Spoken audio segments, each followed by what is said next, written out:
माना कि पुरुष समाज अभी शादी से डरा हुआ है, पर बहुत लोग ऐसे हैं जिनकी शादी की मनोकामना पूरी नहीं हो रही।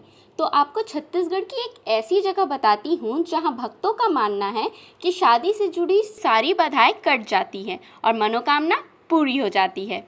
तो पहले सुनिए इसकी छोटी सी कहानी, जो अविश्वसनीय है पर सच है। करीब 250 साल पहले नारायण सिंह नामक गोटिया अपने घर के बाहर ग्रामीणों के साथ बैठा था।